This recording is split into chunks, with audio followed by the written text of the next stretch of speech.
जय जगन्नाथ सांग मैंने स्वागत करी मो यूट्यूब चैनल को। आज आम फ्राइड राइस बनवा। तो मुझे बिरियानी चाउल को आधा घंटा भिजे देती। यही पानी भी फुटवा आरंभ हो गलानी। ताथे मु लवंग और डालचीनी पकेबी। तेल टिके पकेली। तेल पकड़ा द्वारा भात गोटा गोटा रही थाए। एबे मु 2 चम्मच लूण पकेबी। लूण पकेला परे चाउल को पकेदबा। चाउल पकई टिके गोले दे ढांकण में घोड़े दबा। फ्राइड राइस बनाए मु ग्रीन मटर, पियाज, गाजर, कैप्सिकम, बीन्स, रसुण, अदा एवं कंचा लंका नहीं। गोटे कड़े रे तेल गरम करी ताथे पियाज पकेबा। पियाज टिके गोले दबा। एबे काटी रखिथिबा अदा रसुण को मु पकेबी। अदा रसुण को पकई सारा पर पुणी थे गोले दबा। जेपर्यंत पियाजर कलर ब्राउन होइनी से पर्यंत पियाज को भले की भाजवा। देखो ये पियाजर कलर ब्राउन हो गलानी।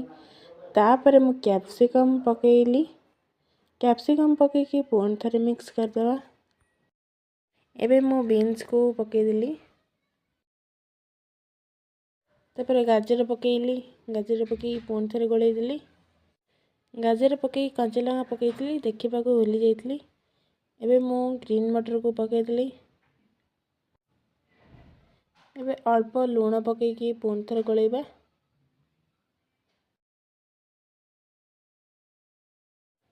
एठी हमर भजा भल से भाजी हो गलानी।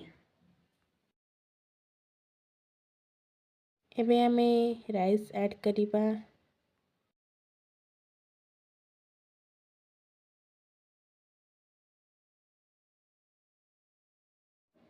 राइस पकईकी भले की गोलई दबा।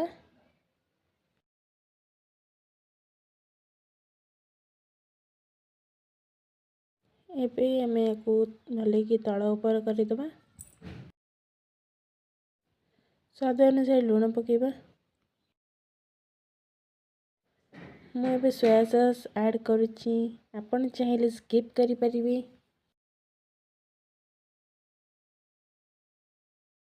सोया सॉस पकई साइला पर पुणी थे गोलई दबा।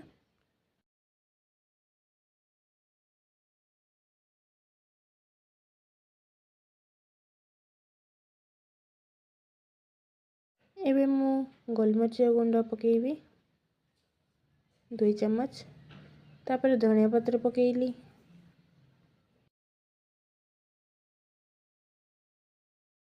एठी आपण माने देखि पड़थे फ्राइड राइस पूरा रेडी हो गलानी। फ्राइड राइस सहित मु बनईथिली पनीर आलू मसला, कचुम्बर एवं पापड़। जदि मो वीडियोटी भल लगी तेज लाइक शेयर सब्सक्राइब निश्चिंत करेंगे। पनीर रेसिपीटा नेक्स्ट वीडियो रे मिलिबो। Thank you.